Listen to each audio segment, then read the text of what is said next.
At St. Cloud State University, athletics are more than just games. They're an essential part of the Husky experience. From D1 hockey games to championship-winning wrestling, volleyball, and more, there's Husky pride in every corner of campus. Whether you're on the field, in the stands, or cheering from the student section, you're a part of something big. And the best part? SDSU is close to home, affordable, and packed with community that's got your back, in class and on the court. Come see what it means to be a Husky. Schedule your campus tour today at St. Cloud State University, the home of the Huskies.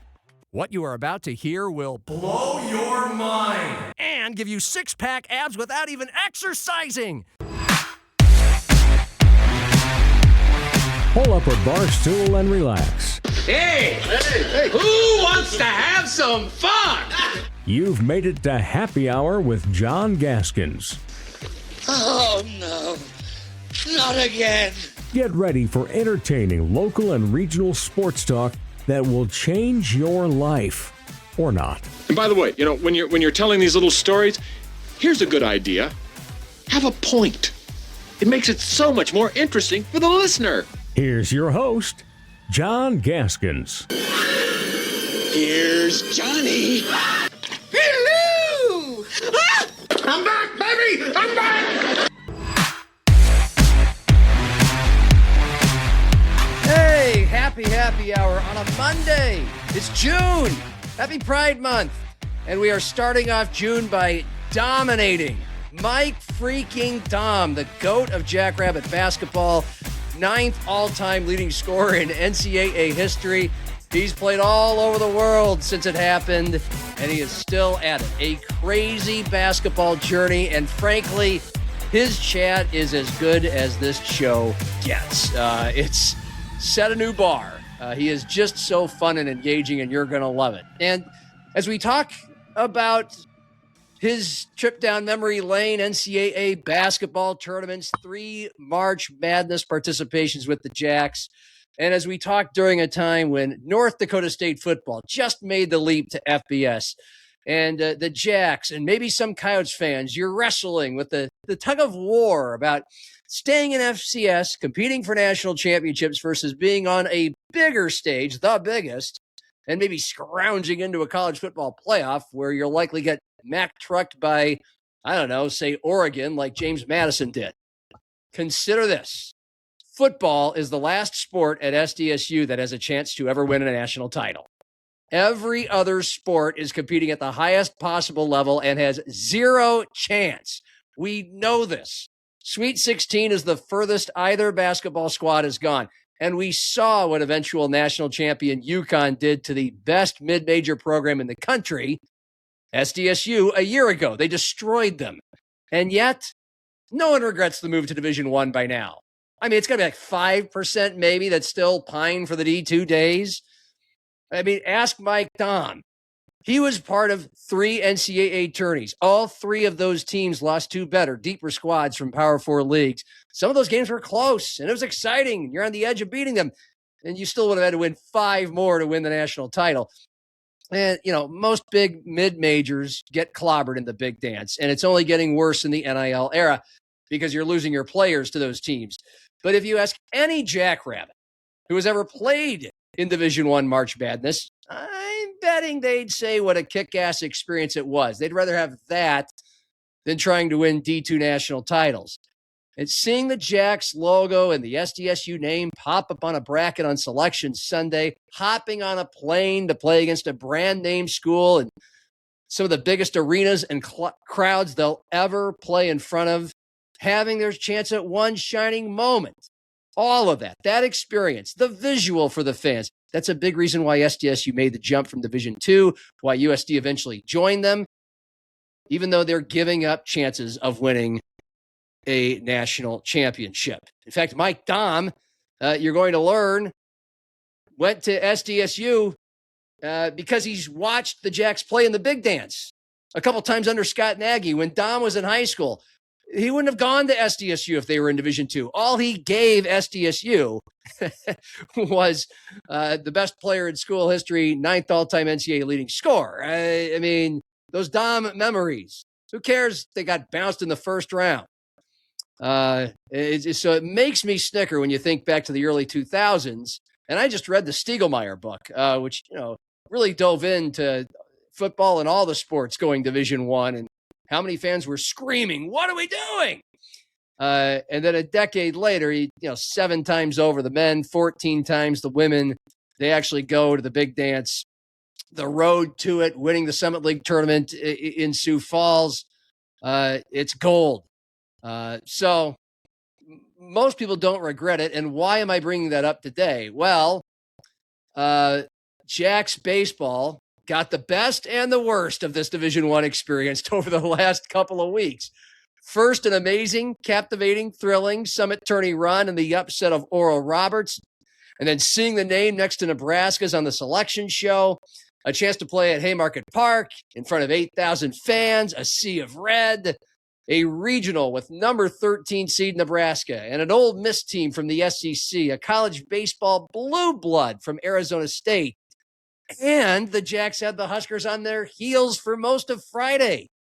And oh, by the way, Carl Ravitch and Kyle Peterson, the A team, the guys who call the College World Series, they're on the call.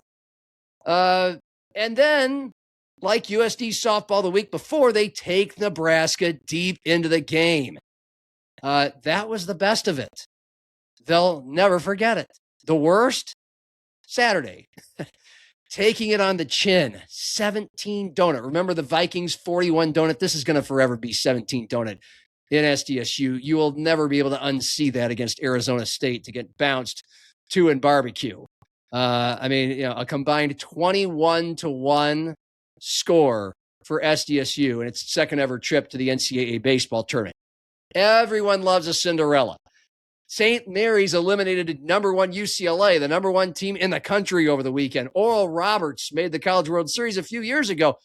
But most of the time, just like in basketball, just like James Madison gets in the football playoff, the glass slipper doesn't fit. Midnight strikes. The pumpkin becomes a pumpkin. And wow, was SDSU's pumpkin laid to rot on the mound in the late innings against ASU. So we saw what happens in baseball. In football, it's usually strength and depth on the lines that separate the big boys from mid-majors and FCS.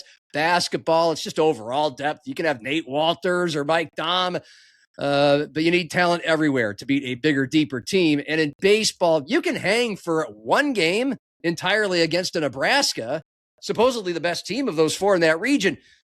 You can hang for another half a game against an Arizona State. You can be in it for 1.5 games if your best 3 pitchers pitch well, which those Jacks did. But after that, you get your third best guy or chased. Woo! Is there a steep drop off? After Schlepp and Madison game 1, McDowell game 2, the Jacks fell off a cliff.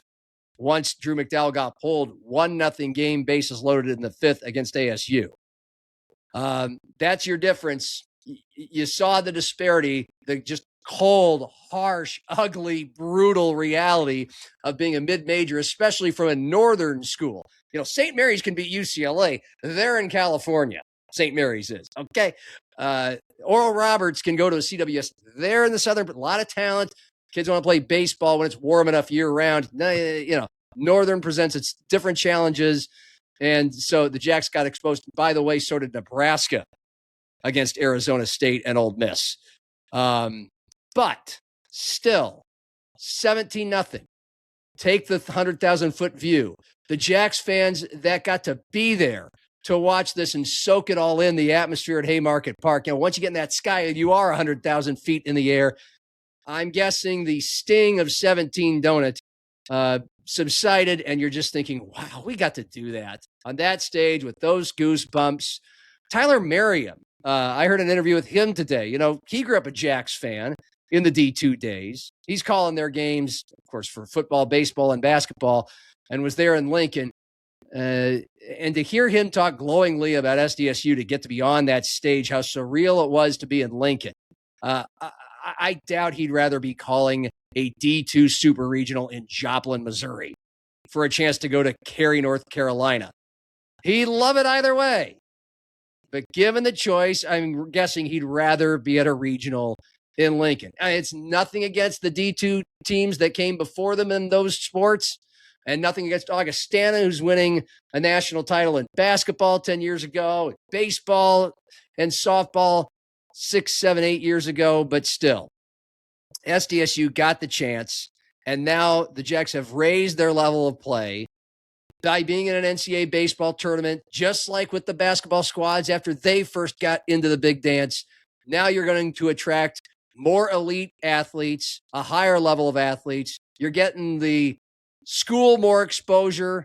I mean, this is a big reason why the presidents and the Board of Regents signed off on this 20 plus years ago. You get the crown jewel of reaching the big dance and the mountaintop is winning a conference title. Winning one game in an NCAA tournament is going to the moon. And that one women's team that went to the Sweet 16, that's out of this galaxy. But still, it's better. It's worth it. And look, it had to be horrible to be a Jacks player living through that 11-run fifth inning, I believe 6 in the 7th, 17-0. But not long after the carnage, here's Keegan Jershely and pitcher Drew McDowell, and they were asked by our Sioux Falls Live friend, Matt Zimmer, who was down there covering it and raving about how cool it was to be there. Matt Zimmer asked these guys, did 17 Donut put a damper on the Jacks NCAA Division I regional experience? I think it puts a little bit of a damper, but like Coach said, it's the experience we got here, and now we know we know the level it is to play here, and just the atmosphere, and that can help us a lot in the future. I think that it's a great kind of taste of what is to come. Obviously, we're a young team, as Coach has said, and we have a lot of young promise and talent up, and I think it was great to get exposure up here and to then know what it takes to then next year when we go in for the fall. We know what the bar is and what the standard is that we have to set as becoming upperclassmen now, and how we have to hold ourselves to then hold the younger guys accountable for.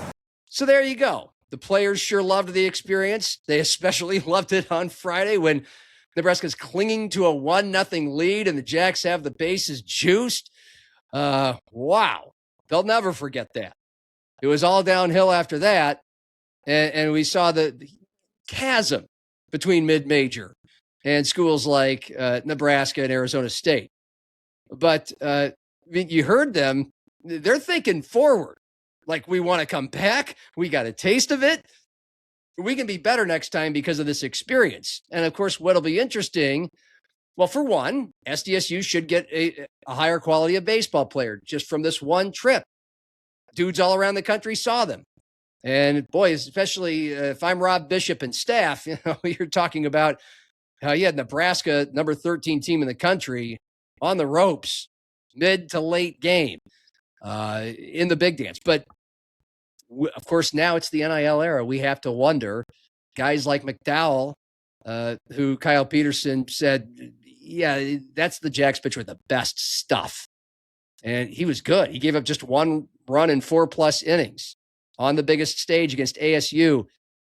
Schlep on Friday against Nebraska, same thing, held down the fort. Our higher level teams, Power 4 teams, going to see those performances, especially McDowell, who put up strong numbers all year, and offer them some money or a bigger piece of a scholarship to go there. And will they take it? I don't know. I mean, McDowell's talking about how he's already looking forward to the fall, so we'll see. What about Ty Madison, the only pitcher that was on the All-Summit League first or second team for the Jacks? We'll see. He put in solid work against Nebraska. But, assuming most of these guys come back, and it was a very young team, we'll see what kind of rocket fuel this provides for a baseball program that was just kind of mired in mediocrity, having a tough time breaking through in a league with Oral Roberts, who dominates the league. But Rob Bishop finally got it done and took him there. And this is what he had to say after Saturday's loss. This group raised the bar and showed that we can accomplish this, that we can get into our conference tournament and play great baseball at the right time. And, the next step is to get to a regional and win some games. And, we were really competitive in the first game, but I honestly thought just our offense, I think we see what we've got to work on to face some higher level arms for sure. So excellent point. Yeah, it really was the pitching dropping off, the depth of an SDSU versus a Nebraska or Arizona State. You just can't last more than a game and a half, really, in the NCAA tournament if you're an SDSU. But the hitting was also a discrepancy. I mean, the Jacks muster 8 hits in 2 days, just 1 extra base hit in 2 games. So there's a big gap as well. But I'm glad it was Rob Bishop piloting the Jackrabbits in his 10th year. They maybe make a questionable decision or two, particularly taking out McDowell when he did, right before the Sun Devils just exploded for 11 runs. Maybe. But again, much bigger picture. He got him there. And this is a testament to his patience and willpower and his boss. I mean, Justin Sell hired Rob Bishop 10 years ago. The Jacks had experienced success both with their 2 previous coaches, whose names escape me, and I hate myself for it right now. Richie Price and the guy who came over from Notre Dame, who took him to the 2013 NCAA tournament. And look, Rob Bishop's had more losing seasons than winning. And even this year, just 4th out of 6 teams in the Summit League before the tournament. But credit Justin Sell for sticking with it, for understanding that it's a bigger challenge, a much bigger challenge for SDSU baseball to win the Summit League, reach the NCAA tournament, put up great conference records in baseball than it is for, say, men's basketball and women's hoops, where they're just flat out more committed they're flat out more committed to winning than the other schools in the Summit League, and just keep doing it. But there could have been grounds for firing Rob Bishop based off of the record and 9 previous years of never breaking through in the conference tournament, and Sell stuck with them. And this is a thing that happens at SDSU that gets rewarded. Scott Nagy. Sell became AD circa 2009 when Scott Nagy had already had 4 seasons in Division I, and the Jacks had 4 straight single-digit win totals. And it took Scott 7 years to have a winning record in Division I, 8 to finally win the Summit League tournament and have the dreams of going to the Big Dance realized. Sell stuck with him. And Nagy's success, he had 2 more NCAA tournaments. That then made it a more attractive job. TJ Hotzelberger comes in and tears it up. Now he's leading Iowa State, one of the best programs in the country. To Henderson, it just keeps going on. And it's partly because of Sell's patience with Scott Nagy, hiring the right guys after him. But the patience with John Stiegelmeier. I mean, SDSU was a mediocre D2 school, and it was partly because their lack of commitment to resources compared to schools in the NCC in Division II, let alone in the FCS when they joined that landscape. And Fred Oyne and Justin Sell realized it. Stig never really had losing seasons. He just had a lot of 6-5, 5-6, 7-4. But it did take 6 seasons in the FCS just to reach the playoffs, 9 to reach their second playoffs. Took 14 years to get to the semis, 19 to reach the national title game and win it. I mean, you talk about the long game. But in an era of college sports, certainly the last 20 years, more so the last 10, more so the last 5, things move fast. Fans and boosters get impatient. There's a school in South Dakota with a little less patience with its coaches in Division I that's been well documented here the last few months. SDSU is the pillar of patience. Could they have fired Rob Bishop and hired a guy that would have more quickly jacked up the Jacks baseball program? Maybe. But I'm glad they stuck with him. He got him there. And now he's got him in a slot where they can just grow and get better and maybe even win an NCAA tournament game, which I contend is still better. Just winning one NCAA tournament game, just making it to a Lincoln Regional than chasing after D2 national titles. For football, it's a weird one, right? I think that's why some SDSU fans have a hard time would have a hard time letting it go. But they want to be FCS now, if not forever. Some of you want to see the FBS, want to join NDSU, play at the next high level, attract better athletes, blah, blah, blah. But I think it's partly because football's the last one that can realistically win a national title that you're clinging to that and that only. Because in all the other sports, zero chance. And yet think of all the memories they have created and what it has done for the profile of the school and its athletic teams. And this trip to Lincoln was just the latest example.